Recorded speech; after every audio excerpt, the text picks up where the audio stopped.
Hi, this is Trev from Trev and Simon. And this is Simon from Trev and Simon. And you're listening to Mark 42.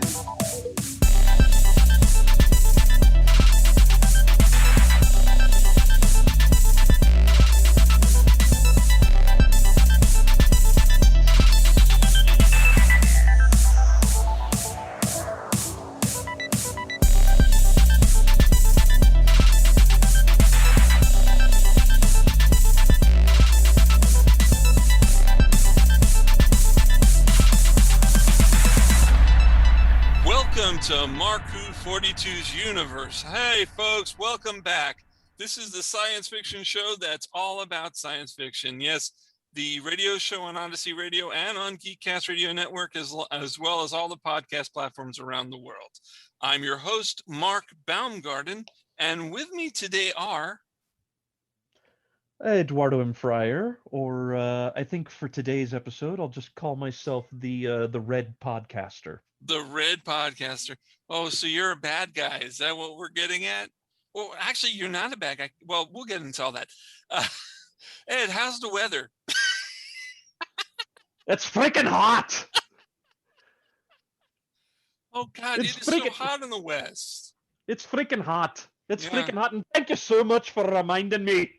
What's the highest? I don't know why I'm going Scottish. I don't know either. What's the temperature out right now? Right now? Yeah. As we record this? As we record. 97. Wow. No, that's not bad. It was 90. Okay, it gets like that here, but I bet it got up to 112. No, the high for today is 102. Okay. Wow, that's hot. And it's a dry heat though.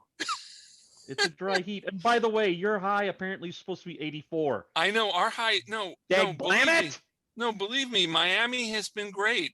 South Florida has not been that bad. I mean, it rains every day, but it's South Florida for you in the summer. We also have.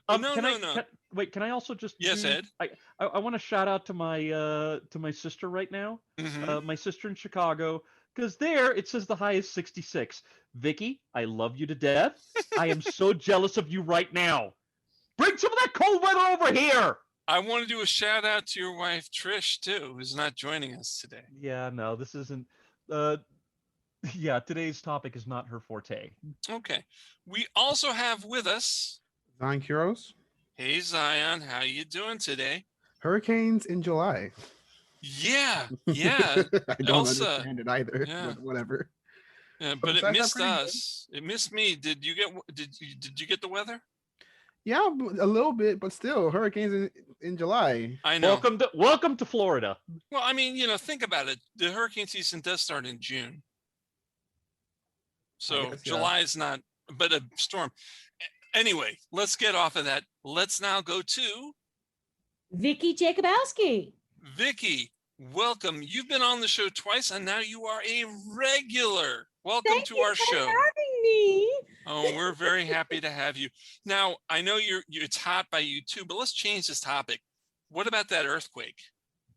Oh, that was fun. We haven't had one that big, this close to downtown Reno in almost 20 years. Wow. So, a 6.0 about 70 miles south of us. That was just so much fun being in an 8-story building at that moment. Oh, wow. I was nursing a headache. Yeah, I was in a headache. I'm laying down, and all of a sudden the room shakes. Yeah, I was in an earthquake once. I was in Oklahoma City. I was doing a Doctor Who convention. It wasn't a Doctor Who, but it was a 20th anniversary of the Paul McGann TV movie, and I was hosting that. So that was fun. That was a fun earthquake. Never had it before. It was because of the fracking. And no, that's not a Battlestar Galactica reference, folks. Yeah, right. Okay. Finally, we have on our show today, Vicky's son. Introduce yourself. Hi, everyone. I'm William. Hey, William. How's it going? It's going. Just building some Gunpla. Yeah, I hear you're a big Gundam fan. Which one are you building? I was a kid, yeah. Which one are you building? Right now it's a perfect grade 00. Oh wow! Wow! I never had a perfect grade. One day though, one day. Okay, so He has no children and no bills. He can afford them. okay, so today, we're talking about Gundam. It is our show all about Mobile Suit Gundam, especially, and in the second half, we'll be talking about Hathaway's Flash, which is on Netflix now under the name Mobile Suit Gundam Hathaway. But let's go to our Mobile Suit Gundam expert, Zion, who's going to lead our show. Zion, go right ahead and take us in for the ride of our life. Okay, we have a lot to talk about. Okay. But so the Universal Century that encompasses everything from the beginning of the original series to all the way to Hathaway's Flash is a good amount of, about to say, about 30 plus 40 years in the original timeline. So we're gonna try and keep everything into what is actually accessible, because for some reasons streaming sites don't see the old 80s stuff as marketable, so they don't have Zeta Gundam and the other small bits that fit into the Universal Century. So we're just going to talk about the stuff that's all pertaining towards Hathaway's Flash. Wow. So yeah, it's pretty simple, but it's not at the same time. Yeah. But each way, so let's just start right into it with the original series. I've watched it a million times, but we have people here that haven't watched it. So I would like to ask Mark, what did you think about the original series? But first we get into that. I say the original series because it started out as an original series, but on Netflix it's broken down into a trilogy, which honestly I haven't watched until now, but it works really well. But yeah, that was actually how I got. That's how I got in. That's how I got into the Universal Century, which is when they brought the series to the US. They did it on VHS with the 3 compilation movies, and I watched those first before I saw the original series. So that's how I got in. Okay, so you're telling me that the movies were compilations of the series? Yes. Okay, I completely missed that. I didn't notice that. Yeah, but it was about 39 episodes, and they took out bits and chunks that really wouldn't fit, along with super robot stuff and some other bits episodes. But overall, it's the same story. Well, because I noticed that there weren't many mobile suits. There were hardly any mobile suits in these movies. They must have stayed away. It was more pathos and drama than I was looking. Love triangles. Love triangles. Yeah, but now here's the thing. Let's actually go to this. I had a problem following the movies in terms of when they did have the battle scenes. I couldn't tell who was on what side. They kept the ships and all the uniforms were different for each people, so it wasn't like a standard uniform. So it was like, okay, who's he firing at? Who is that guy? What side is he on? Is he on the Federation? Is he on the Zeon? I was having really big trouble paying attention to this movie, the 3 movies. I just could not follow it. That's interesting, because I've never heard that before. At least from my point of view, it's kind of straightforward. Okay, you have the Earth Federation, which is everything here is just World War II in space, just broken down. Yes. Yep. So okay, you have the Allies with Earth Federation. You have the White Gundam and the Red Robot, and the other side have the one with the one eye. And everything with Zeon has the one eye. There's not one thing with Zeon that doesn't have a one eye, which is hilarious to me for some reason. But yeah, that's kind of how I used to just pretty much break it down. Okay, these are stormtroopers versus rebels, and it's kind of the same thing. Right, but it was the uniforms. I don't know. The uniforms, they all wore different color uniforms, and the Zeons wore different things. And I could tell the ones that had the masks; those were easy to tell; those were Zeons. But the grunts, they all look like each other, and I couldn't tell when they showed a ship. And getting into this, and actually, I guess this was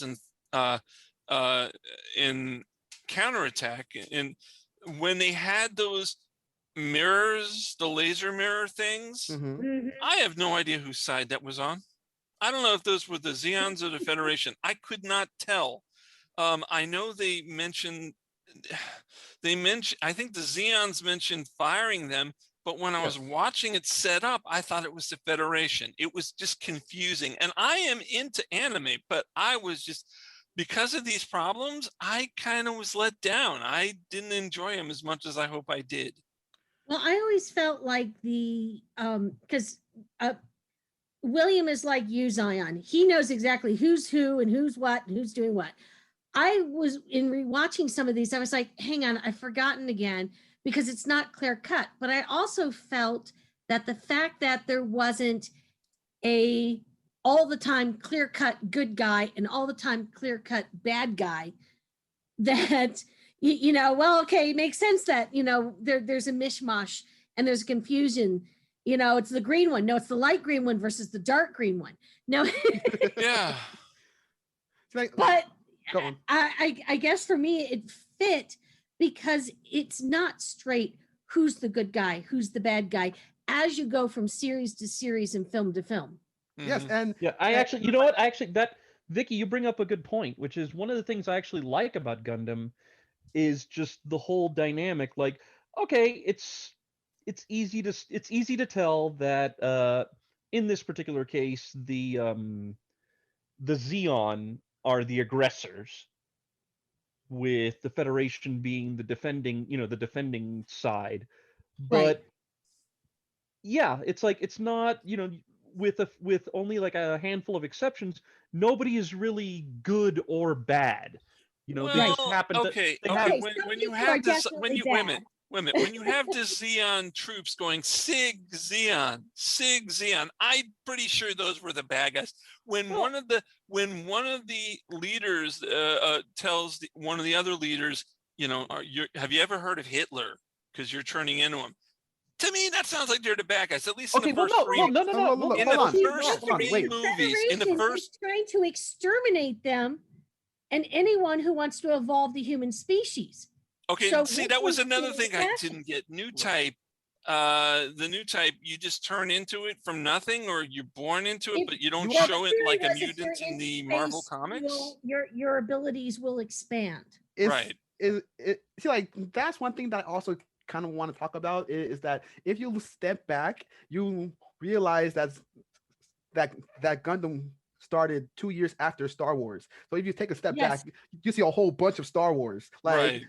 Yeah. New types is the Force. It's just the mysticism of this mind guy who can do stuff that's beyond these guys' comprehension. So you're not really supposed to understand it. You're just supposed to just take it as it is, because you're also an old type.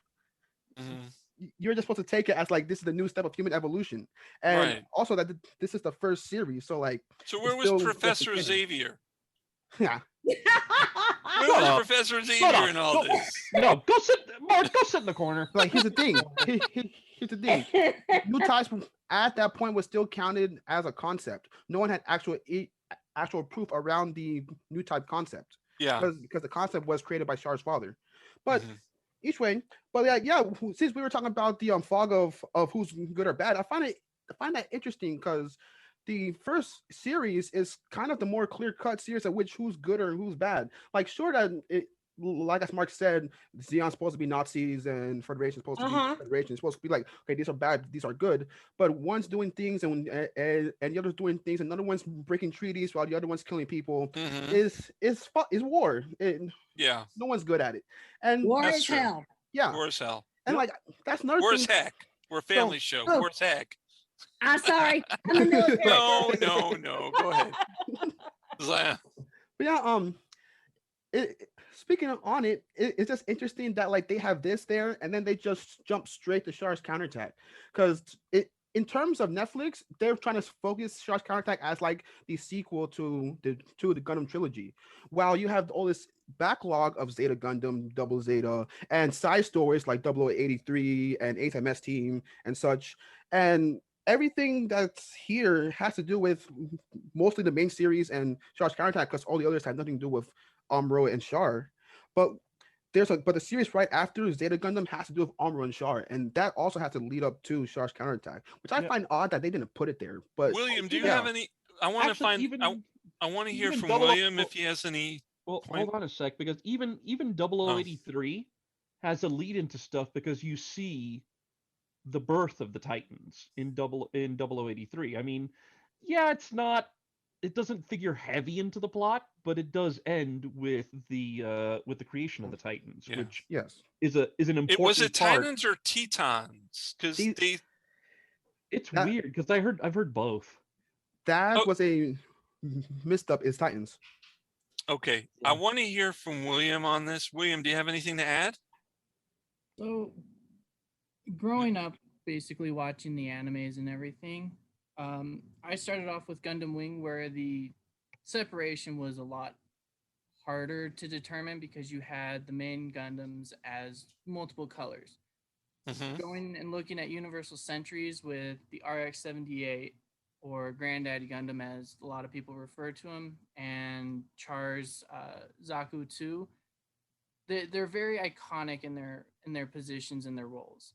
As Zion was saying, all of the Zeons mobile suits have the mono eye, whereas when you look at the Federation, they had the Gundam, the RX-78-2, and I think the GM, which was Yeah. more of a mass-produced, very cheap made.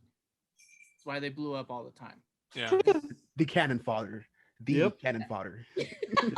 But they always had a very good separation of colors, in the sense that the Federation tried to stick with like the lighter palette, whereas Xeon was always either red for Char or a very military grungy green. Yes. Yeah. Yes, Or that's- blue, or kind of blues and blacks and purples for stuff like the Galps, the Gelgoogs, that kind of thing. One thing, but now since we're on mobile suits, I think we should talk about that a little bit, because now like mobile suits is is like the big thing about this entire thing. That mobile suits is now the next step in warfare, and you gotta take a step back, because like Gundam's whole point is that it is a genre spawner. It begun this whole real robot thing. So if you don't take a step back and try and take it as a real robot thing, then it kind of doesn't work. But so like it's a new brand of warfare. We have this thing called Minovsky particles, which make mobile suits actually viable, but they don't really talk about it, believe it or not. Yeah, I was gonna say that they the brought it thing. up and they never explained it. Is that the Force? Is No. that the midichlorians? No, that's like, like, well, I don't. It's like, so Minovsky particles is this new particle that a guy named Minovsky found. Now there's a whole backstory about this called Gundam the Origin, which isn't canon, but also has to do with the Universal Century at the same time. I know it's really confusing, but Yeah. but each way they kind of explain it. But each way is pretty much used as a method of hiding your presence, because it can cause interference, and also a method of flight, because that's how White Base and all the other suits and all the other ships can fly from Earth. Mm-hmm. But so yeah, Minovsky particles at this point are just used for interference. But in terms of Hathaway's Flash, we are going to need to remember this one point later on, because things start making sense. But yeah, so Zeta, and back to Armor and Char, right? So after the original trilogy, it's pretty much clear cut. Char wants to make a whole world a world in space where it's safe for new types, while Armor realizes that the world that Char wants is unrealistic. Now we jump to after the war, and now the Earth Federation has become more corrupt and made a literal anti-Zeon hunting group called the Titans. And so now Char, becoming a freedom fighter, decides to join a group called the AU, who Arnold eventually also joined. And so now they're working together as their dead lover Lala wanted. So they work together, somewhat not them, but them along with Neo Zeon, who also came back, took out the Titans, and now Char left the AU, who was presumed dead at this point. And so at this point, this is not on Netflix, but this is a big point in these two's lives, because they actually work together. This is where It does. the universe was supposed to go. Well, but it goes back to what we were saying, because like here's Char really hasn't changed anything, like as far as his opinions, as far as the type of person he is, but he and Amuro are on the same side. It goes to the idea that Char is not a clear-cut villain. Yes. It's Although he does assume the name of Char, because that's not really who he is. Yeah, Yes. yeah. Which and speaking of names, I do have to laugh with Zeta because Char is in disguise, but his disguise is basically hanging around wearing a pair of shades, and everybody going, "Hey, Char, nice shades." I'm not. No, I am no. not My name Char. is my name is Quattro. I don't know who this Char person is, but if you think I look like him, he must be a handsome guy. But no. My name is Quattro. So like, now, like it's funny that's bringing that up because like a whole bunch of Zeta is just everyone on the AU saying, we need a leader, Quattro. We really need a leader, Char. Quattro. Quattro. Yeah. But yeah, so like you have this whole series of these people and these highwigs just asking, we need a savior from the Earth Federation, and eventually he does pick it up, but it's on his own pace with Neo Zeon. But see, like that's like my whole point is that Zeta is kind of like actually integral into the whole story of Char's counterattack, which I think we'll try and get into with past the commercial break, because I don't think that we could fit it all into here, but we can try and fit it to both. But each way, it's integral because now like Char's now on a good side with Amuro, and with how Lala, with her last words in their movies that you two should be working together. Because honestly, I feel like if these two actually work together, they could actually like change the world. But it's just the separation of Lala's death that just keeps them apart, which I think is very tragic and sad, but very peaceful as well. But so now we go into Char's counterattack. Char's back with Neo Zeon. I mean, not back as Zeon, but now with Neo Zeon.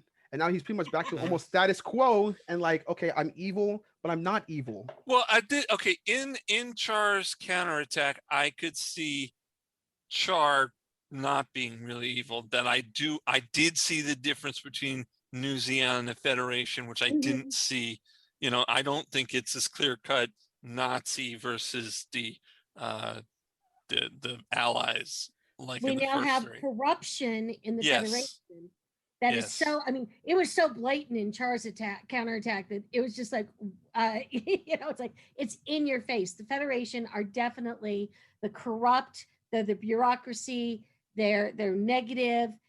But does that justify everything that New Zeons are doing?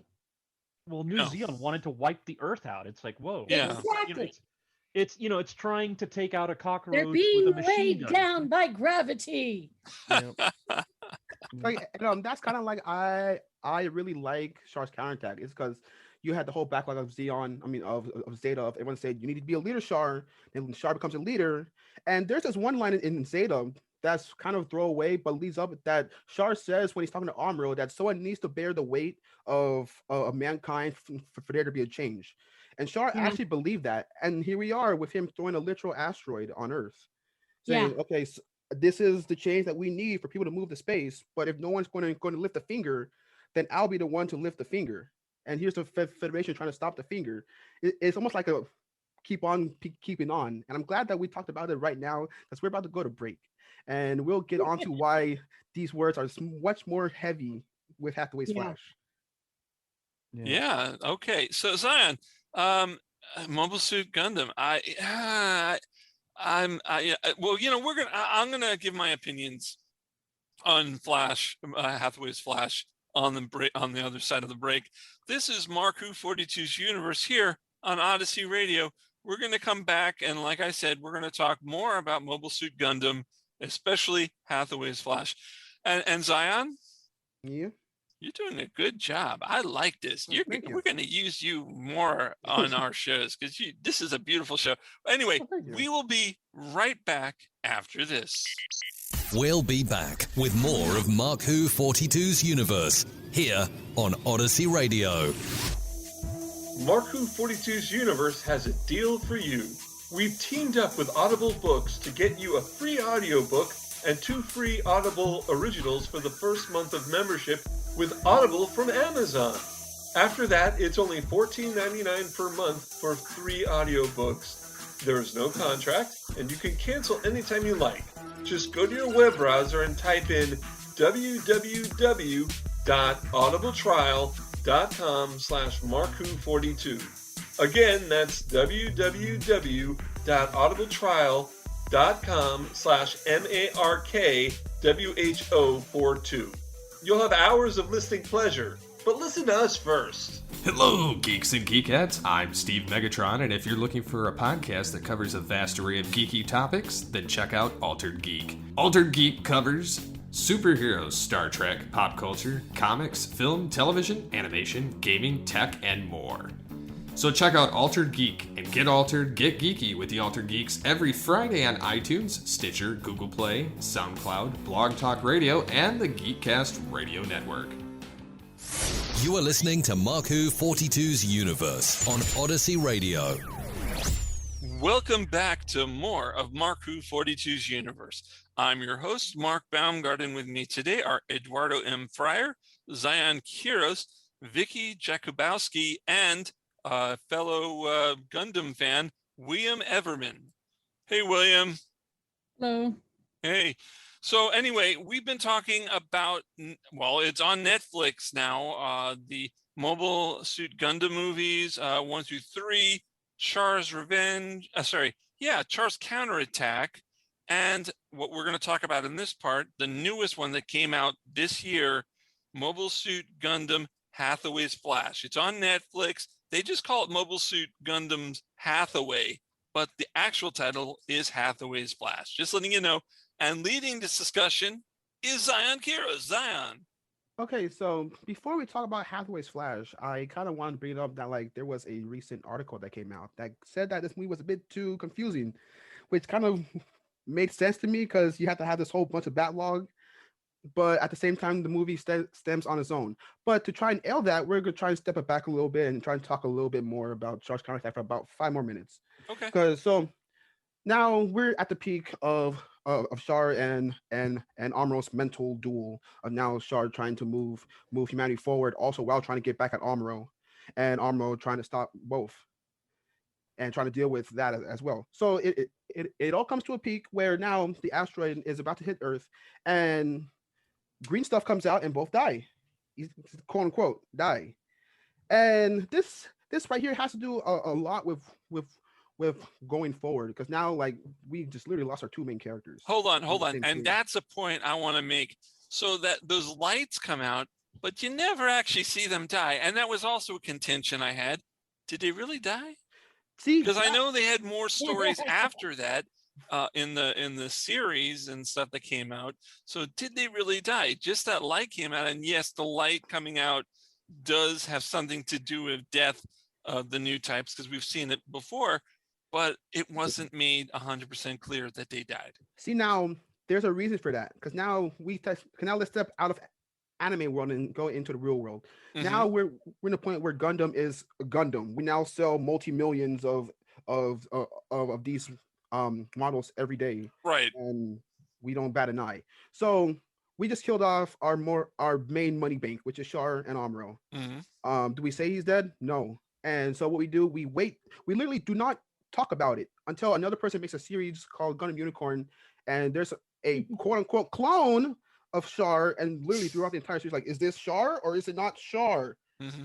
So yeah, it's pretty much is Char dead again? Because again, he quote unquote died in the original series. He quote unquote died in Zeta. It's just another instead of, is Char dead?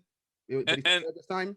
And actually, in Hathaway's Flash, there's is it Char running the show? We'll get to that. Yeah. We'll get to that. But so now they both die, and essentially die in the action shock, and pretty much Axis gets moved away, and Earth is saved. Yeah. And now we're back to status quo.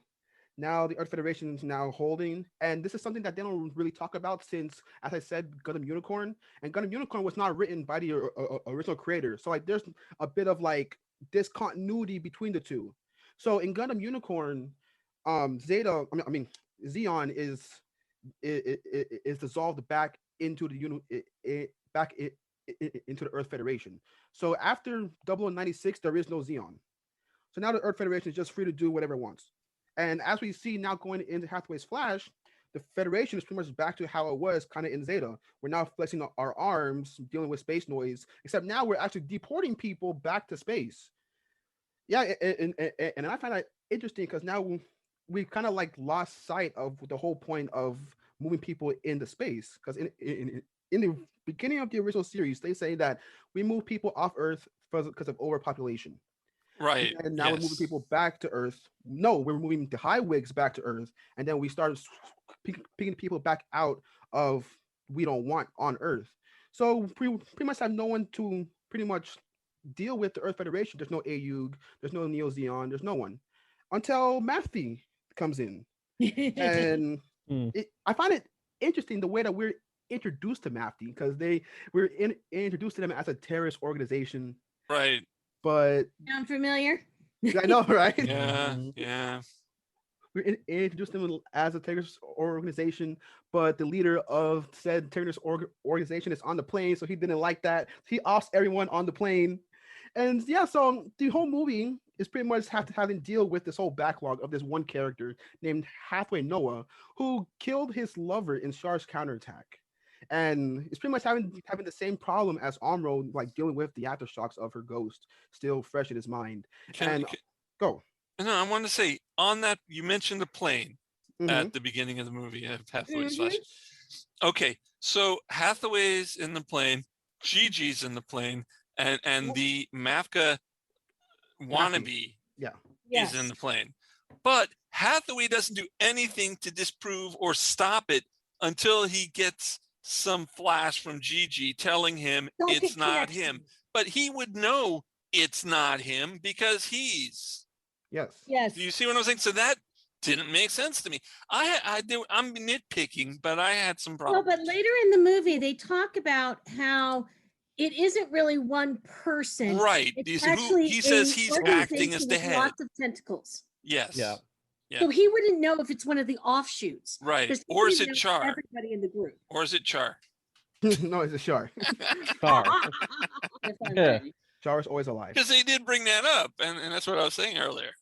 If I may, this is where I think having an understanding of Unicorn, even if it may not be, quote, canon, Unicorn really talks about the particles, the mental link between the mobile suit users and the Gundams, and the whole sense of telepathy between people who are of that new type generation.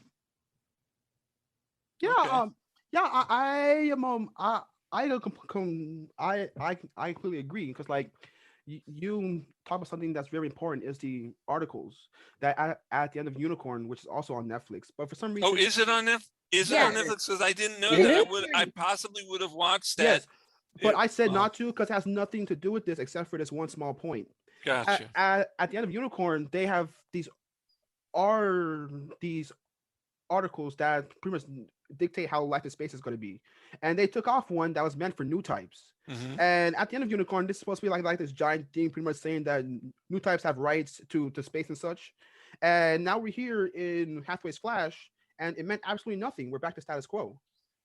Yeah. And but it is also 17 years after Unicorn. And in Hathaway's Flash, if you look at the newspaper, they do have an article on the plane about full frontal and the possibility of it being Char again. Yes. In Hathaway's Flash. It was just a little thing that I saw while they were playing in like the first 10 minutes of it. Yeah. Don't let anyone fool you. Unicorn is canon. It's just oddly in yeah. But you see that through a lot of the series going from 79 forward, where different people are involved with different projects, and it kind of goes left, right, up, down, sideways. Right. You've got alternate timelines, and it does get really confusing. But for this discussion, watching them all would have probably made your brain explode. Oh, it did. Oh, yeah. No.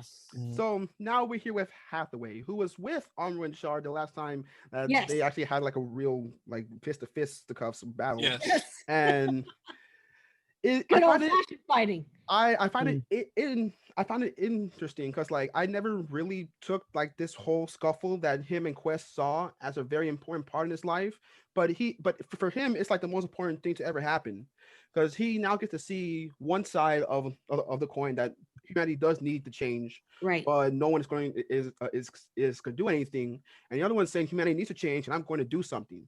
And so at this point, I think Hathaway like literally saw both sides and said, "Okay, both sides are now gone. Earth is back to its point. I'm going to emulate both sides of the coin." And I feel like he took more from Shard than Amuro, and I find that really interesting, considering that his father is the Earth Federation hero captain. That father son, and they didn't ever appear to be truly at odds. It wasn't that kind of father son story, but the fact that he secretly takes on the mantle, essentially against his father. Yes. It kind of like you go, whoa, well, where did this come from? Yeah. You know, something I find interesting though with Hathaway's Flash is that we don't see Bright. We don't see Captain Bright at all. Oh yeah, yes. No. Not. We don't. Well, we don't see him at all. So he's this. Passing. Yeah. Instead, he's this weird kind of presence. You know, even though we don't see him at all. They're present in the movie. Yeah, like, you know, we don't see that at all. We just see that, you know, everybody's just like, oh yeah, isn't your dad Captain Noah? You're Hathaway, and it's like, it's interesting, you know, to me at least, because it's like, it's like his dad is Patton, and everyone's like, ooh, you're Patton's kid. Yeah, you're exactly. One thing I will say about Hathaway's Flash, it is gorgeously animated. Oh, yeah. I mean, I think the opening where everybody's on the plane, you know, everybody's on the plane, the shuttle, whatever you want to call it, the panning through the cabin and everybody trying to deal with weightlessness, that is gorgeous. It was. I have to admit, after watching the other movies, this one, the animation was so much better. But that was because it was 20 years of right.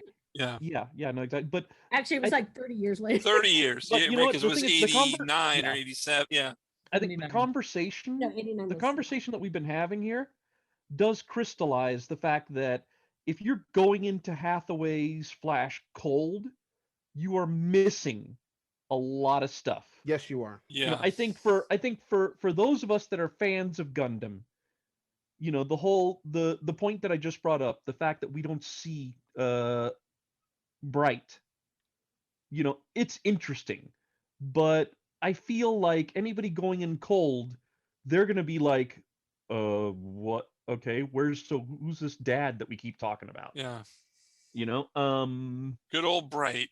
Yeah, good old. I'm gonna smack some sense into you, Bright.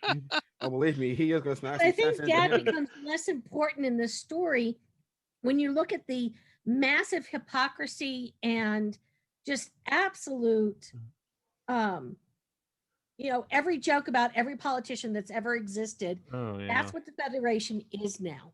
Yes. They are so corrupt. They are so awful.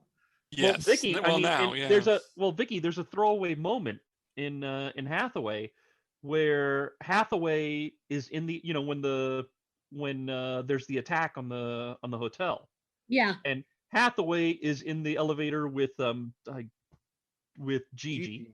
With Gigi, yeah. Yeah. He's in the elevator with Gigi. There are two other guests in the elevator with them, and the girl turns to the guy and goes, do you think, you know, do you think that they'll find out we're having do you think that this will have people find out we're having an affair? It's like, okay, all right, there's a cliche right there.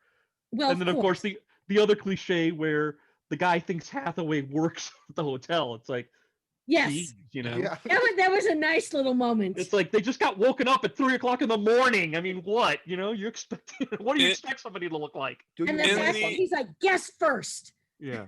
I have a question. Yeah. In the attack on the hotel, was there only one Federation for a fighter, which was the Gundam, or were there more? There were more.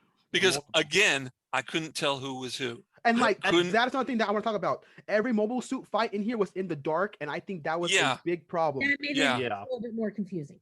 Yeah. If you look at every other night mobile suit fight, even in Unicorn, the first episode is at night. You could clearly see what's what. I can clearly just take in like, wow, this is a very nice mobile suit fight, and everything here is beautiful except it's just drenched in non-saturation. I can't see anything. Right. Yeah. I can see. They need symbols like rebels versus versus okay, that might have helped. Okay, I think they have. I think they do have symbols for like Federation and Xeon and stuff like that. It's just not as obvious. Problem, they don't put it obvious. They don't like smack it big as life on the right. Which actually, going to like Gundam in general, one thing I like about at least the UC timeline, the main timeline that we're talking about here with all this. Yeah. One thing I do like is that, and Zion brought it up, is the fact that the Gundams are like, the thing to beat, but it's like when you have, the latest model of something versus everything else. Like the Gundam is different from the rest of the mobile suits. Right. But the thing is, it's not Voltron versus, the monsters. Oh, no. It's kind of like if you have it's kind of like if you would have an F-15 versus, a Japanese Zero. It's that kind of thing. It's that this is the latest step in mobile suit development. Okay. And it's, and they could even be damaged. They can even need repairs. So that's one thing that I do appreciate about the franchise. I mean, it's, since we're here, we might as well just talk about the mobile suits now. So, in Hathaway's Flash, so we're just used. Okay, so now we've talked about all the other Gundam series, and every Gundam so far has like this template, kind of boxy, samurai head, fins, 2 beam sabers. Except where New Gundam has these giant funnels, and so and then we get into Hathaway's Flash, and everything's pointy, everything's angular. I feel like I'm a pop just being right next to it, and I find that pretty cool because like the one thing about Gundam that like that intrigues me is the mobile suit design. Like we started off with these pretty much rock'em sock'em robots, right? And we move on to the transformer phase where everything can transform and everything's getting bigger, and now we're like at the point in the timeline where everything's big. Because everything after here, things start getting super small. And super duper small, and because now we were talking about the Minovsky particles, right? Now we have 2 Gundams here, and both of them now can fly. Because if you notice, before now, no Gundam could fly. The RS couldn't fly, the Zeta could fly because it could transform, and the others pretty much couldn't fly. But now these can non-transform and fly, and that's because they are equipped with Minovsky particle drives, and so at this point in the timeline, they've shrunk down the technology that makes the white base fly in the atmosphere and shrunk it down to the size of a mobile suit. But except now you have 2 versions. You have the one that's the Penelope, which is the external drive, and the Zai Gundam, which Matthew has, which is the internal drive. And now, since we're here, we're asking, why do these 2 things have 2 drives? And we should have brought this up earlier, but there's one particular entity in Gundam which can somewhat counted as the quote-unquote true villain in Gundam, and that's Anaheim Electronics. Oh boy. Yes. Go. You want to say something? Yeah, I don't know. I don't know if I would use the word villain, but when I think about Anaheim Electronics, because they basically played both sides, it kind of reminds me of the movie The Last Jedi. When they go to Canto Bright, and they find, and Finn gets shown that one of the guys at Canto Bright was selling to both sides.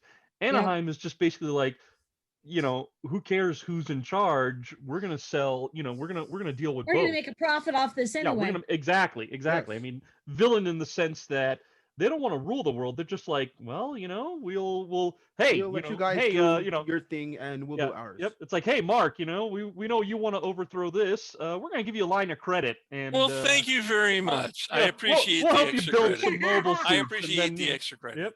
And then here's and then of course here's Vicky. She's got her side, and it's like, hey, Vicky, you know what? We got this new hyperdrive. You want it? Ooh, I want it. You want it? We'll build you something. It's talking to both.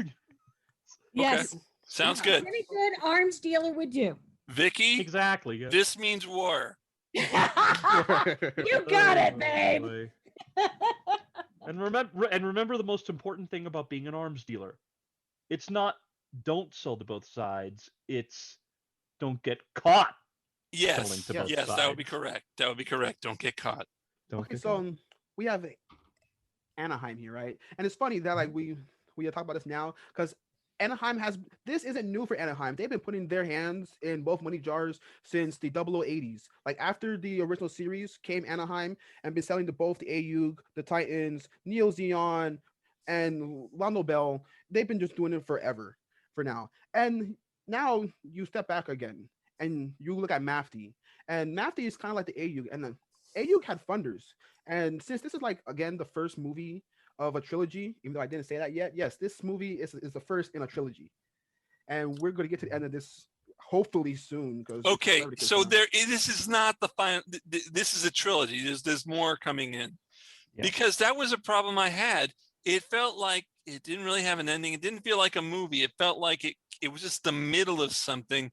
Thank you, Mark. Thank you. I had the same issue where I felt like I wasn't watching really a standalone. Like even with trilogies that we've seen, even if it ends in a cliffhanger, you feel like you've gotten a complete story. Right. This felt like 3 days in the life. Because it was 3 days. Right. It took place in 3 days. You. It was Yeah. 3 days in the life. It had the only thing that came out of it is you find out who Hathaway is. Hathaway is the bad guy. That's all you find out. William. And the rest of it didn't feel like there was an ending. And to be honest, it didn't feel like there was a beginning. It just felt like it happened. And I had a problem. Yep. So in other words, I had a problem with the entire Mobile Gundam series. I'm sorry, but I did. Because you didn't get the big parts that were left out. Blame Netflix. Right. But what do you think, William? Where do you think this story is going to go? I'm in the same boat as both Mark and Ed here, where it kind of just started and it felt like there needs to be some kind of intro into what's going on because it just happens. And then when it came to an end, it's like this felt very short for a Gundam movie, Gundam series, or Gundam anything. There was like 2 big fights, and usually we see at least 3 when it comes to the movies where there's big points made in each fight. In this, it was it felt like it was laying groundwork without knowing where the groundwork was. Yeah. Right. I agree. Yeah. If you didn't already know some of the stories, it was really problematic. Yes. Mm-hmm. Yeah. Exactly. You have to be very, very up and fresh to date with Lord Arnon and previous with previous motivations to actually get where the story is. And I kind of think that's a bit where it fails. But also, I kind of understand it because no one goes into Star Wars Episode 9 and that being their first Star Wars movie and expecting to understand what Episode 9 is about. Yeah. No, that's a good point. That's a good analogy, but also at the same time, Episode 9 did have a beginning, middle, and end. Right. Yes. And Episode 9 also had the one thing about the Star Wars movies is they have the opening crawl. Yeah. So at least you get some bullet points to keep in your head.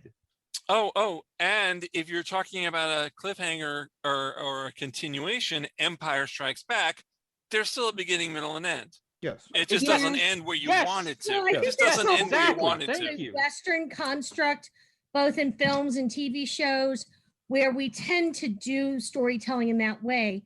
You'll find in other cultures, especially Asian cultures, it's not necessarily that clean cut. Beginning maybe the first movie, middle maybe second movie, and the end will be the third movie. Right. Or something along those lines. Well, but still, looking at the compilation movies for the Gundam series, they still tried their best to do a beginning, middle, and end. Yeah. I mean, but there's a compilation of a dozen or so episodes. So right. Now there is a beginning, middle, and end. Right. Yeah. All right.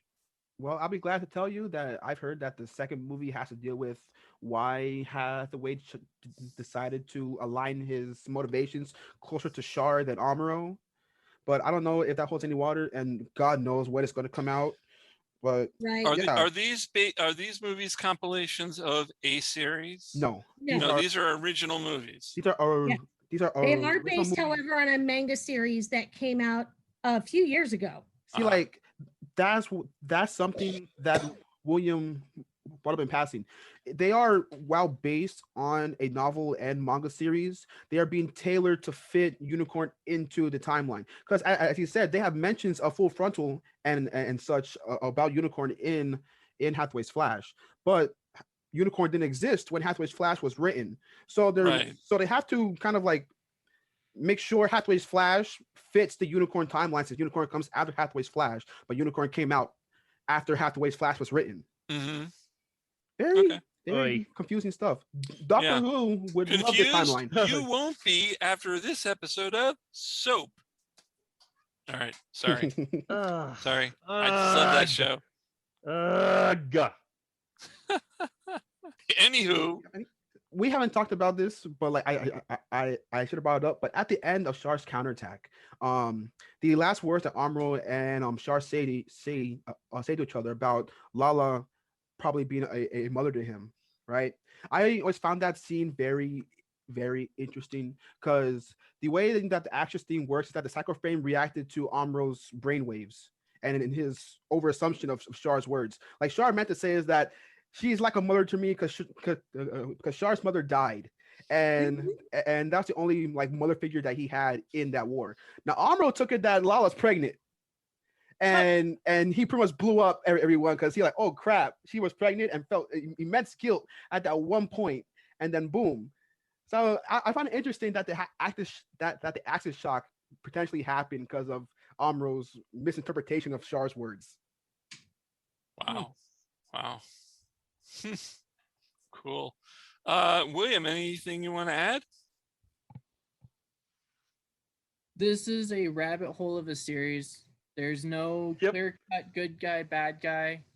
I mean, I started off with Gundam Wing, which was one of the first adaptations brought over to the US back in the early 2000s. Mm-hmm.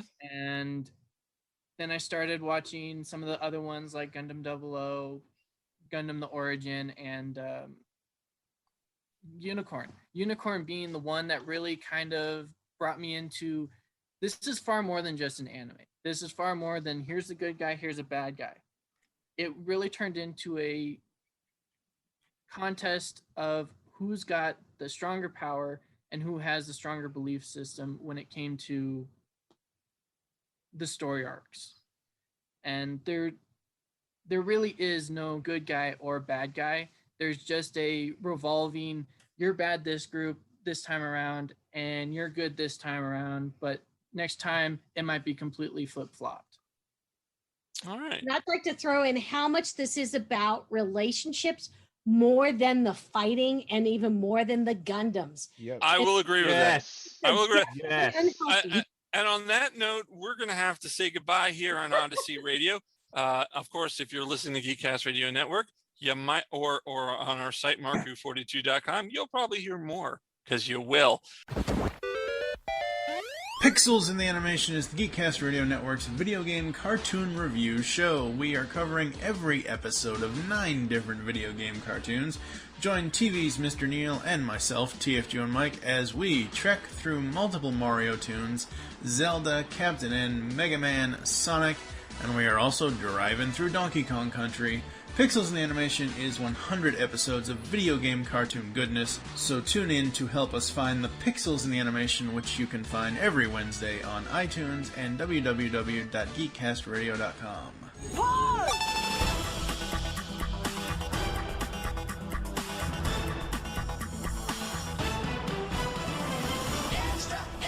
Hey gang, if you're still with us, you're listening to us either on our website, marku42.com, one of our podcast platforms, or in fact, Geekcast Radio Network. Hi everyone, I'm Mark. If you remember, I'm Mark Baumgarten. With me is Eduardo M. Freyre, Quiros, Vicky Jakubowski, and William Everman. And we are talking all about Mobile Suit Gundam, especially Hathaway's Flash, but also other stuff. And we're going to talk all about that in our extra section of our show. So who wants to go first? Well, I know we were talking about his models. Yep. Models. Okay. Yep. You said you finished an arm. Yes. So as you guys can see, this is 2 little arms. Oh, geez. A perfect grade Gundam 00 here. That's a Gundam 00. Yeah, folks, you can't see it, but we're looking at it. That's really cool. It's as tall as his mother. Or Vicky. Have extra joints and little parts that accurately depict what a robot would look like if it was built in the real world. Yeah. So you have elbows, you have little joints, and because this is a perfect grade, it has little locking mechanisms that allow it to hold its position so it doesn't just flop over, because this is about 2 pounds of plastic so far. Yeah, it is 160th grade. Okay, Zion, is there any more you want to talk about Hathaway's Flash? Anything you left out? Because anything I left out in Hathaway's Flash? Yes. Okay. Or any of them? Yeah. What does everyone think about Gigi? Because I feel like she's useless to the entire story. You know what? Is she a new type? Don't you? I don't know. Is Gigi a new type? See, yes. I don't because know. Because they said there are no new types. Again, now that's I wish we talked about that earlier. But like the Earth Federation, I picked up on that the second time around. I did not notice that the Earth Federation is trying to wipe new types off the history books, which makes sense because if you jump to like F91, which takes place I think in like UC 123, that might be Victory, but it's in the far 120s, and they say in there that new type, the word new type is now just means good pilot. I heard that too, and that makes me confused because it's very clear that there's a psychic connection between Gigi and Hathaway. Yeah. I just want to what I want to know is I want to know what her deal is, because it's like, yes, you see, this is one of the problems that I have with the first movie, and the fact that it feels incomplete, because I'm like, why are you here? Why are you here? Why are you here? Other than like, no, she's there. She's there to give him up. In that scene where she says something, and I don't know what she said to give him the idea that Hathaway was really Mafka. I didn't understand what she said. It's like she neither confirmed nor denied. No, yeah. Well, but in the scene that they didn't show, she must have confirmed and totally gave him up. No. Slater is Sherlock Holmes, because like. Oh, he's Sherlock Holmes. Yes, see, now they don't tell you that. How would you know? He said that Gigi is a good luck charm for soldiers. Right. And Gigi said, well, then Hathaway wanted nothing to do with me. And then he said, but Hathaway's not a soldier anymore. And then bingo, that's it. And then I do remember that. He's Sherlock Holmes. That's all I can say. But he's kind of a jerk too. Yeah, he totally was a jerk. Although I gotta love how he shows up to the aftermath of the of that first battle on horseback, and you can hear him. You can hear him. Here faster. Yeah. See, I told you this would be faster. Good grief! It's like I feel like there's a deleted scene there somewhere where somebody's like, "Sir," and he's just like, "No, trust me." By the way, Zion. Yeah. F91 takes place. You see 122. 123, yeah. Okay, boom. I actually, you know what? I actually, in preparation for this, I've had like this little special magazine for like ages. It's I used to read An America magazine back in the day, and they actually came out with the Gundam official guide. Oh yeah, came out with it. Yeah, they came out with that like about I'd say like early 2000s or so. This is when Gundam really started hitting the US, and it covers pretty much, I think it covers almost everything. But yeah, it does give some little timelines here and there about when stuff takes place. But Ed, do you remember the magazine called New Type? I used to have a subscrition to it. I remember. That was a great magazine. I never read New Type, but I was familiar with it. Oh, yeah, because they had a Japanese version, which was all in Japanese, but they were selling it in America for a while in an English language version, and it had specs and diagrams, and it had stories about anime, and it had actual manga in it, and it was really, really good. And I was like, when I was watching Mobile Suit Gundam this week, I'm like, I had to text Zion, is this where they got New Type for the magazine you from? Put that on the group chat, dude. I didn't know. Put that. I never watched. I don't think I ever watched Mobile Suit Gundam before. I used to love. I watched a lot of anime.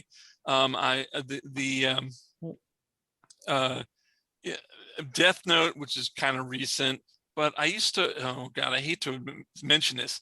Do you remember Yurikadoji? I used to have that on VHS.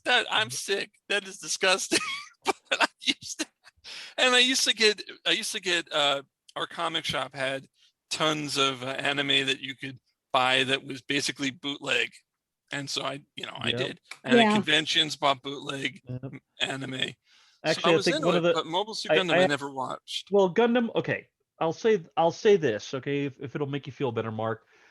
Gundam didn't really hit U.S. shores until like the late 90s. Yes. Yeah. I love Gotcha Man. Gotcha Man was great. Yeah. Well, but I mean, Gundam. It's weird because Gundam came out in the 70s, right? And it took 20 years for it to hit the U.S. shores. Yeah. And even then, the first exposure that U.S. audiences had to Gundam was an alternate reality, which was Gundam Wing. Yes. Gotcha. So it's like. So the Mobile Suit Gundam, the one that we've been talking about, that didn't get like serious US exposure until like about 20 years ago, I'd say. How many different series were there? Oh God. Okay. Whoa, okay. God. Well, here's hold on. Here's a rabbit hole. Here we go. Hold on a sec. Hold on a sec, because I got the using the official guide that I have, because not even counting that's been updated. Yeah, that hasn't been updated, but just using the guide that I have, just to show you how much of a rabbit hole. Okay. Now, just to keep things, just to keep it simple. Mm-hmm. This is just the UC timeline, the Universal Century timeline, which encompasses Mobile Suit Gundam Wing and everything. Okay, just what's in this guide, which is about 20 years old. Okay. We have, let's see, Mobile Suit Gundam, the 08th MS team, Gundam 0080, Gundam 0083, Zeta Gundam, Double Zeta, Char's Counterattack, F91, Victory Gundam, G Savior. That's oh my God. 10 shows, and that is not even TV shows, the whole shebang. Yeah, that's just counting movies and TV shows. That's not counting novels. Right. Model kits will have a story. Books, novels, comics. This is video games. This is William is right. This is a rabbit hole. Japanese Star Wars. Are any of these better than Cowboy Bebop? Yes. What? Yes.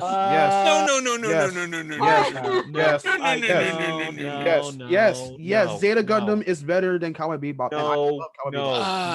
Yes. No. They're two different animals. Two different animals. But if you go with pound per pound, apples and oranges. Pound per pound, which is better. But I like apples and I like oranges, so it's a I different like animal. I'm sorry. Here's a perfect example. When I was growing up, I loved both Robotech and Vampire Hunter D. Vampire Hunter D, I liked. Robotech, I wasn't into. Thank you, Vicky. Vampire Hunter D was a much superior show. Robotech. Actually, it was. No, but you know what? I did. Hold on. I did watch Robotech recently. My birthday a couple years ago. I did watch Robotech recently. I liked the original 3 Japanese series than the actual Robotech dub. Yeah. Okay. Southern Cross and you can't find Southern Cross anywhere. Oh. By the but- way, did you know Southern Cross in Japan? Southern Cross ended in a cliffhanger. Wow. Like apparently, Yeah. From what I've heard, Southern Cross of the 3 series that were brought over to the U.S. and adapted into Robotech, Southern Cross was the least liked, and Right. it ended in a cliffhanger. Okay. It ended in a cliffhanger. They didn't get a chance to finish the story, so that. But Robotech kind of made it for children. Well, that's They well, did. but They this is kinda the twisted this is the story. well. Here's the thing, though. Because one of the things you have to remember is that when Robotech came to the U.S., we're talking the 80s, Yeah. and Yes. in their heads, it's like we'll put this on TV. The kids will be watching it. What before they go about to the school, Gotcha? or What about Gotcha Man on the 2 different versions they brought Yes. over here for Oh, kids in the geez. 70s? That is just Yes. yeah. Watch yeah. that too. I love the Yes, original on Japan. I NBC. hated the Oh. what's the name of the robot? See that? 7 Zark 7. I Yeah, want Seven Dark Set. Oh my God, that was terrible. that was And he, well. they- Well, that's the thing. I mean, again, a lot of it. You look back at anime from like the 60s up to even, I'd say up to even today. right. It's still where you will have. I mean, not so much today, not so much within the past 20 years, but for the most part, okay, when anime came over to the US, the idea was this is kids stuff. We are going to, when we dub it over, we'll make it a bit more kid friendly so we can put it on Saturday mornings, or we could put it syndicated on mornings or afternoons. Right. And, so that's the thing. A lot of context gets lost. I will say this in defense of Robotech. I will say this in defense of the series. They did keep a lot of stuff that you didn't see with regular kids cartoons. Yeah. People died, That's people true. died. That's true. They did have a little bit more nuance. Well, it's and I not had like the weird experience of watching it when I lived on the mainland in various animes in the 70s and the early 80s. In 86, I moved to Hawaii. I was a military brat. Right. And watched a lot of straight from Japan anime with a bunch of friends that often either had subtitles or different dubbing than you would see on US TV. Yeah. It was interesting to see the differences. Yeah, I used to watch my anime in the dark rooms at science fiction conventions in the video rooms, and they had the Japanese versions, and they had fan subtitles that a fan made the subtitles for it, and those were great. I enjoyed watching the anime back then. You know what I used to love, and they brought it here like in the last 20 years, and it wasn't as good because it was changed to American. Crayon Shin-chan.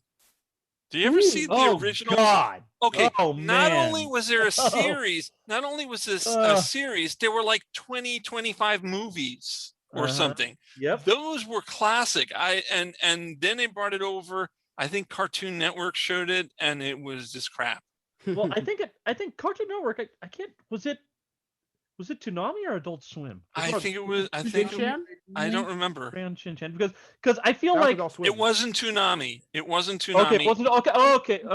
Okay. If it was Adult Swim, it may have been a little better. It may not have been perfect, but it would have been a little better, because I noticed that Cartoon Network, when they still did anime before they kind of shifted away from that and tried to create their own homegrown product. Yeah. When they were still showing anime, if it was Adult Swim, there would not be a lot of heavy editing.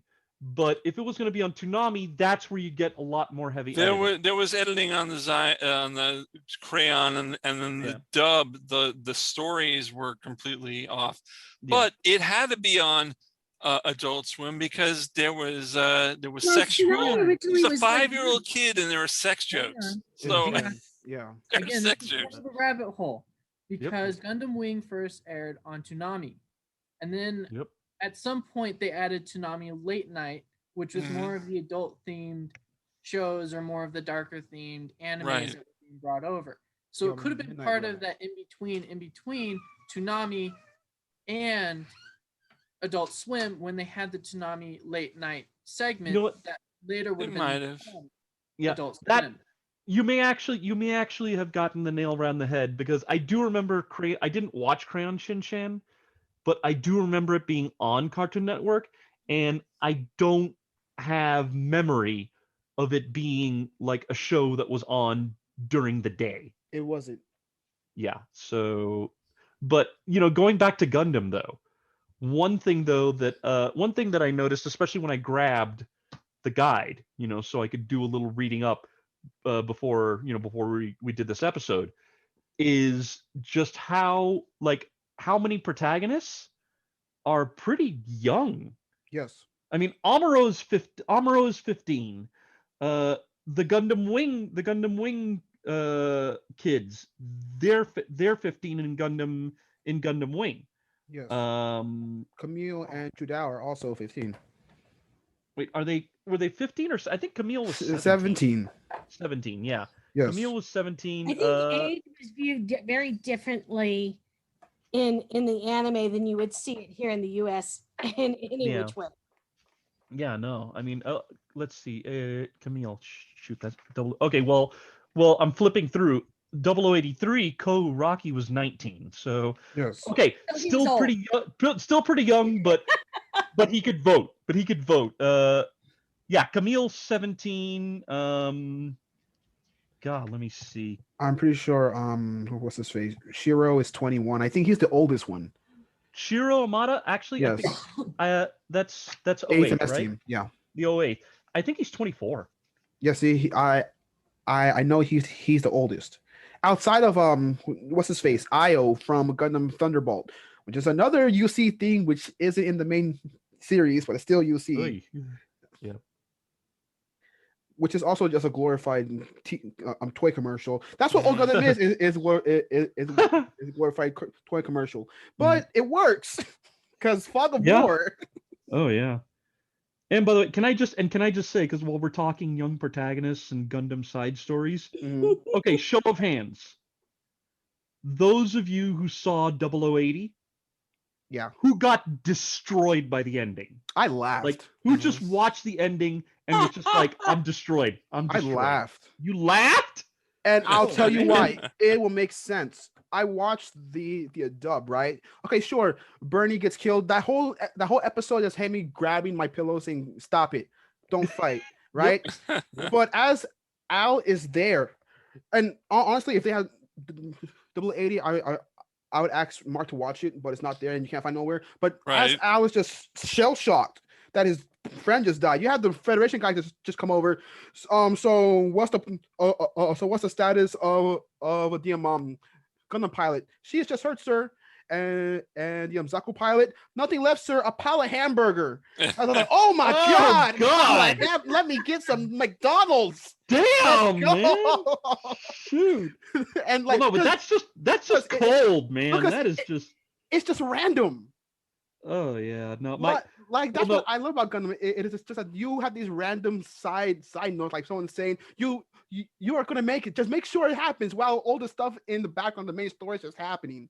Yeah, well, no, my thing is the ending. The end. I mean, okay, yeah, that moment you gotta laugh because it's like, holy cow, that's just dark. That's some dark stuff right there. But for me, I think for me, the ending just destroyed me because it's like you have the main character has lost. Like one of his friends is dead. Yes. The other one is injured. There's been all this destruction. And then he finds, and all of this was because Bernie was trying to actually do the good thing and save the colony from getting nuked. And then to find out that it didn't need to happen. Yes. That the warship coming to nuke the colony got intercepted and destroyed. It's like, so basically all this carnage, all this tragedy was for nothing. Nothing. Wow. It was a waste. And I'm just like, okay, I'm destroyed.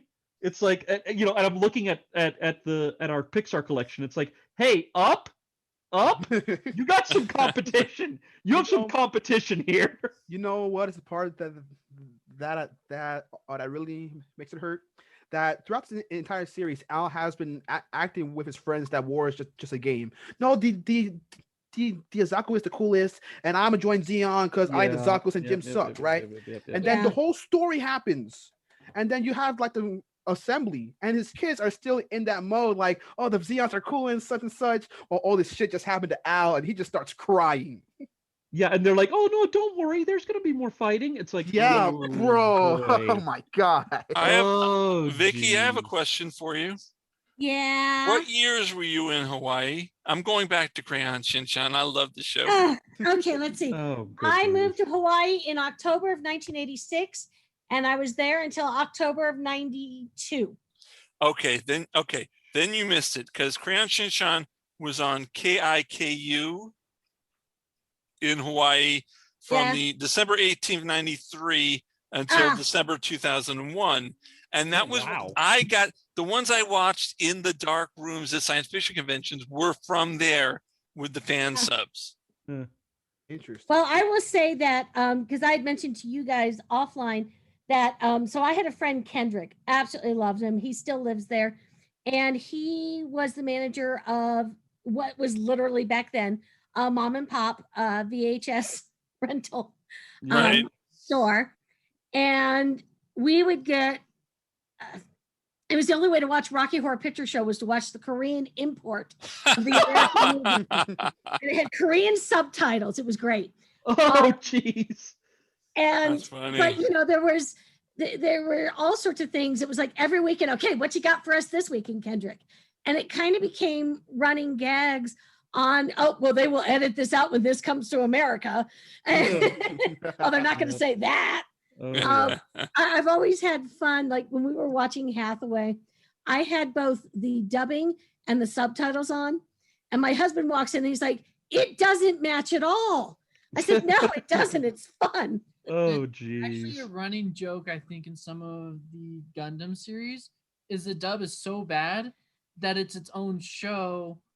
If you watch it with the subtitles, because there's such a stark difference. Except I find that the dubbing in Hathaway was better than the subtitles. The subtitles were boring. There was a lot more context and dun dun dun moments in the dubbing version.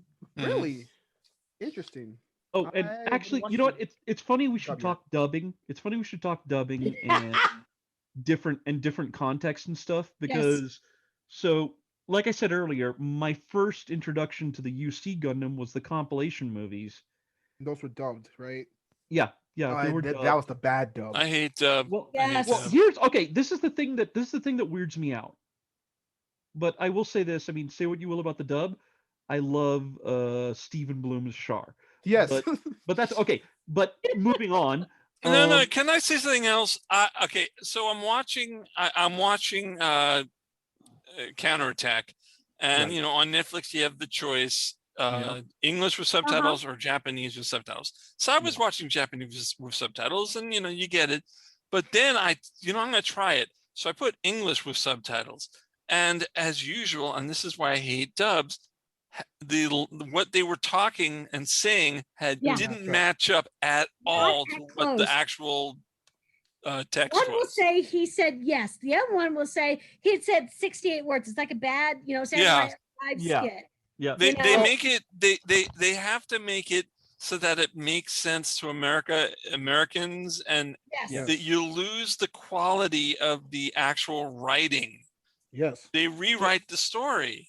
It's like, okay, but what I was gonna get into is when I saw the comp movies, and then I also watched it when Gundam was released as a series and when Cartoon Network was playing it.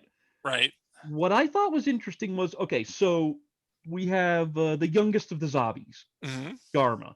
Yes. In the dub, the moment where he dies, where like he does that last charge at the white base and his ship just gets totally torn apart and he dies in a blaze of glory. In the comp movies, his last thoughts are of his lady love. Right. Like he's going, all I ever wanted to do was love you. and it puts this tragic spin on it that he's being that Char is like sacrificing him on the altar of his vengeance plan. And Garma just wants to be with his, Garma's has a Romeo and Juliet relationship. In the series itself, his last words are like this, he's going, Leroy Jenkins, in the series dub. I want to know if everyone gets that reference out there. Yes. Trust me, Mark, everybody gets Leroy Jenkins. But yeah, in the series dub of the first Gundam series, he's Leroy Jenkinsing it. His last words are, "For the glory of Zeon," instead of this. And I just thought it's interesting that one dub puts a tragic spin on his death, and the other has him just like charge, Yeah. And it's also interesting to me because I think the second comp movie, we have the whole stuff with Ramba Ral, and when he dies, like when he grabs the grenade and like lunges for the Gundam, he yells out, for the glory of Zeon. Yeah. And then I want to say in the series dub, he doesn't say anything. He just grabs the grenade, like leaps. Yeah, he's just grabs the grenade and just leaps. Just like, well, I think it's something you find not just in anime in general, but in any time you take things from country A to country B, that who's ever writing the dubbing or who's ever writing the subtitles tends to put their spin on it. And I've noticed this because I watch a lot of foreign films, and it's one of those things that sometimes when I've watched a film with someone who it wasn't their native language, they're like, that's not what they said at all. Yes. But someone wanted it to have a romantic ending or a tragic ending or a running up the hill charge kind of movie, Custer's Last Stand. And so they throw these spins on them, and then you kind of go, now I got to go do some research, which thank God now we have the internet, we can do that. So I couldn't do that when I was a kid, and go, okay, what did he really say? What is Yep. Oh, I still think the king, as far as dubs, as far as like putting your own spin on things, right? I think what has to get the gold star unintentional comedy, like unintentional comedy championship ring, has to be the first English dub of Dragon Ball Z. Yes. The first one did syndication, where nobody dies. Instead, we'll send them to another dimension. Seriously, that's what they did. Seriously, yes. No, seriously. Sent them to HFIL. They right. They couldn't say it. So it's the home for infinite losers. I kid you not. Oh my God! I am so glad I didn't. But then watch for that. me, I think my sister and I used to laugh our heads off at this. You have that moment in Dragon Ball Z where it's Vegeta and Nappa versus the heroes. This is like the heroes' first confrontation with Saiyans. Right. There were news crews all over the place. And Nappa at one point obliterates a newscopter. Yes. Just to make a point about how, I'm evil and I'm obliterating this. But then you see the heroes looking up, you have like the smoke from the explosion, debris raining down, and they dub in one of the heroes going, "They're okay, I can see their parachutes." And I'm just like, are you kidding me?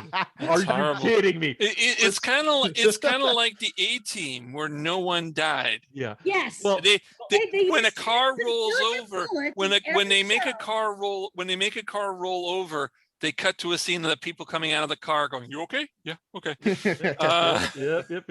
That's never killed anyone, and that's how they got away with the court martial. They didn't kill anybody. Well, no, that's how they get away with standards and practices. Right. There you go. But yeah, it's just hilarious seeing. Well, no, but it has to do because they don't kill anyone. They don't get in trouble for murder except for the one guy who was in Vietnam that they didn't kill. But the whole point is that they've never killed anyone. That's a plot point, not just a standards and practice point. Yeah. What's kind of like for the longest time, Batman and Superman never killed anybody. Yeah. Yes. Now Batman just goes crazy. For decades, they never killed anybody somehow. Yeah. It's also. I mean, it's like, oh God, I think another great adventure into the world of dubbing was the 4Kids dub of One Piece. Oh God. Because like they go into, well, here's the thing, is because they have an episode which has Luffy. Is it Luffy or Luffy? Luffy. Okay. So I was right the first time. But yeah, they go into Luffy's origin, and they have a moment where the pirates are confronting the mountain bandits, and Shanks shoots somebody in the head. Mm-hmm. Of course, I've read the manga, and it's supposed to be a moment of like, hey, we're pirates, okay? This is, Exactly. We're pirates, this is the way pirates fight. I watched the episode dub, and what do? They have the pirates like, hey, no fair. They have the mountain bandits are like, hey, no fair. Hey, that's cheating. And they dub in like a background voice going, calm down, it's blanks. Oh my God. Really? Oh my God. Seriously. Well, there's this huge push in American TV, and I don't know if I've seen it anywhere else. Ugh.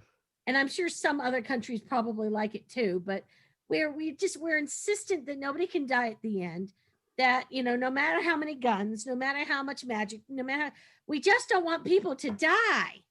Yeah.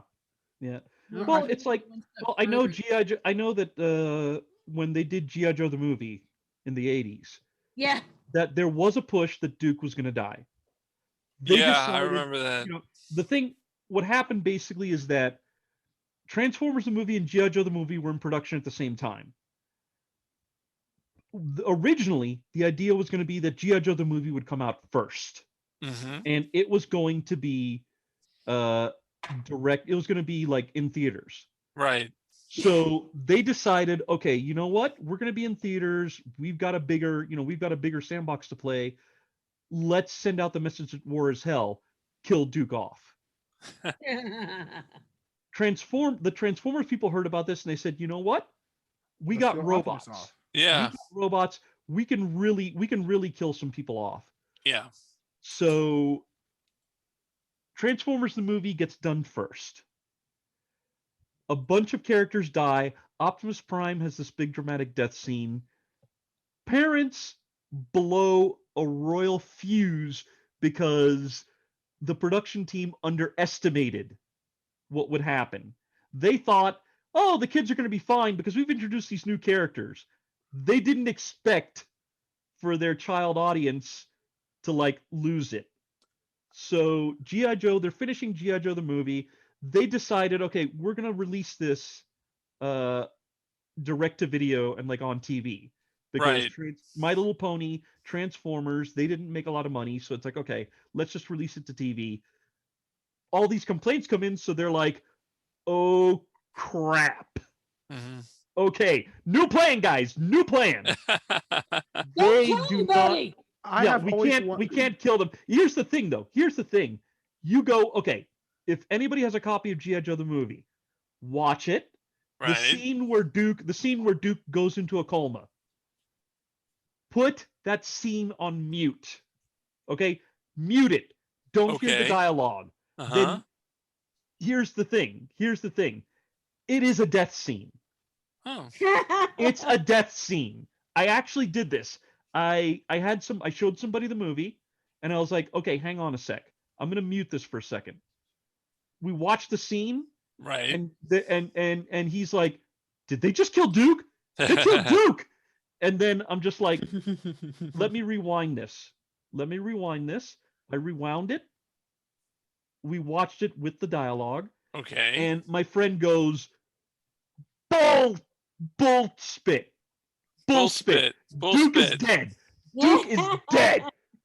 That is not a coma. So it's like, so yeah, they actually had it animated as a death scene, but then they had to throw in some dubbing of, he's in a coma. That's interesting. That's horrible. And he was dead. He was dead. I found that odd because like that kind of mentality goes on all the way until the mid 2000s. But yet you have Japan over here at the beginning of 1981. Okay, let's have this main character get shot in the face 3 times and right in front of you. Or hell, the fact that we had an episode of Macross where a main character dies, and when it comes to the U.S., it is called Goodbye, Big Brother. It's like, gee, what do you think is going to happen? You know, you have Yu Yu Hakusho. Oh God, what's the name of that old lady? Genkai? Yes. We actually have an episode called The Death of Genkai. It's like right there on the label, kids. This is what's going to happen. So if you can even look at the brand new Dragon Ball Super series. If you watch the Japanese version, everyone gets bloody. It's all over the place. Oh yeah. You watch the US adaptation, and the blood turns into just like sweat, spit. It's a white color. It's no longer as impactful. But if you watch the old Dragon Ball Z and Dragon Ball early adaptations, it's all still there. If you watch Dragon Ball Z Kai, that's when you started seeing a lot of the changes to make it more appropriate for younger audiences. Whereas, your superheroes can't die, or your heroes of a story can't be. They're larger than life. They can't get hurt. They can't be affected in the same way. Yep. They kind of do that with everything here. It's always a peripheral. It's always the red shirt that dies. Yep. So, Superman died and came back, but actually he didn't die because his body when they said he died, they put him in a grave, and basically the solar cells were depleted, and that's why he appeared dead. But once he got he got the solar cells from. Yeah, so he was never actually dead. You're right. Superman was never actually dead. See, Mark, but you also bring up a good point, which is even when the heroes die, they come back. It's a temporary thing. It's just villains die, they come back. Anyone comes back in a comic. It's the whole at that point. So why should I care? Comic books, TV shows, movies, they always flip and come back. Yeah. Yep.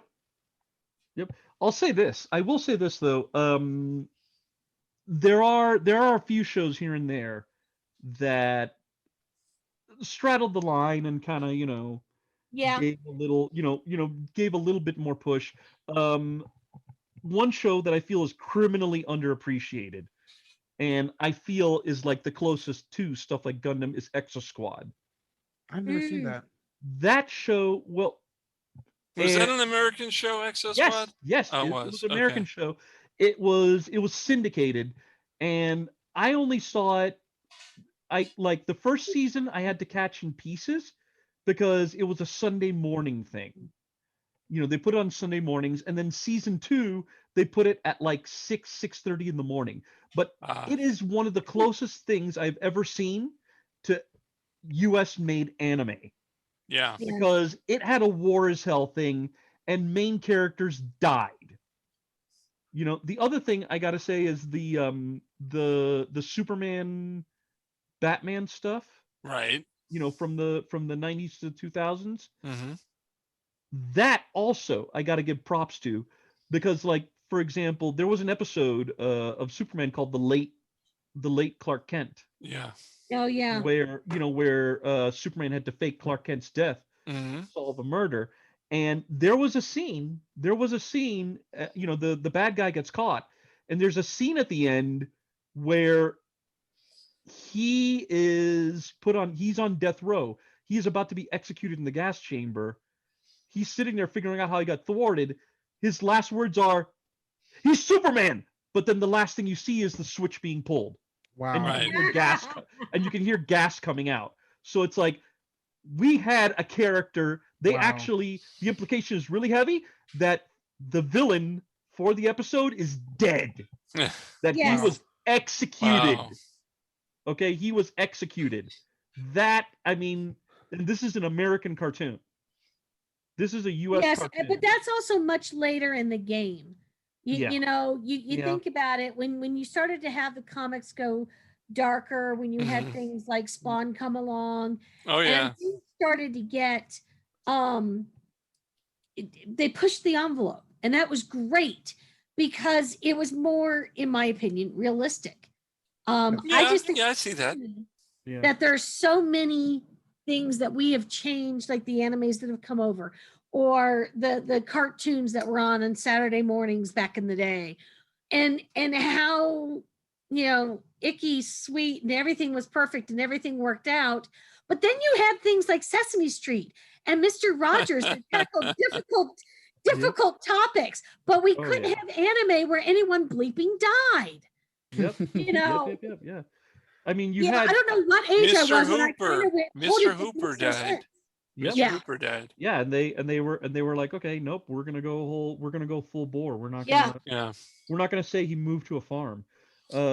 No. Yeah, no. Oh, all right, guys. I think we're gonna end it here. Does anyone have any last words? Anyone have any last words? I'm still destroyed by the ending of 0080. I will never not be destroyed by that ending. Zion? Oh yeah.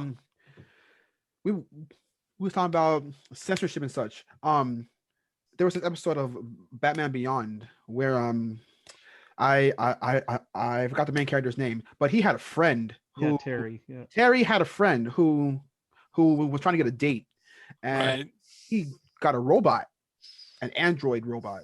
Uh-huh. Yes. And there was a scene where he went to take her to a room to like talk to her because she was acting crazy, and like one of the popular kids was like, "Oh, go Howard," and so they closed the door, right? Yep. And they're talking, and then the robot gets angry and it starts throwing stuff. So like you start hearing him start screaming and gasping. Oh my God! You go Howard! And I'm like, wow, yeah. This was on Kids WB. Are you kidding me? Yeah, there are those things that I think they sneak in. Yep. Yeah. Vicky, any final words? I'm excited to see the next episode, and I hope it doesn't take another 33 years to get the second part of Hathaway. Yeah. I would give it, I would watch it. It's a trilogy. Now I think I would watch it before I can actually give, I can't give an opinion. I can't give an opinion. Here is a marker for like mecha stuff in anime. Ava 3.0 came out in 2013. Ava 4.0 just came out like 3 weeks ago. Oh, that does not fill me with confidence. That does not fill me with confidence. You know what? Netflix wants to make money. I suspect that they will release it quicker. I hope so. Yep. Okay. So too. And so I think we're going to go now. Thanks for listening to us. Of course, you're listening to us on markwho42.com, or you're listening to us on the Geekcast Radio Network, or you're listening to the Mark Who 42 podcast all over the net. There is a Mark Who 42's Universe podcast, but that's without this extra footage that you lucky ones get to hear. On behalf of myself, Mark Baumgarten, Eduardo M. Freyre, Zion Quiros, Vicky Jakubowski, and our guest, William Everman. So long, everyone, from Mark Who 42. Thanks for listening to Mark Who 42's Universe with hosts Mark Baumgarten, Patricia Freyre, Eduardo M. Freyre, Zion Quiros, and Vicky Jakubowski. This program was produced and directed by Mark Baumgarten.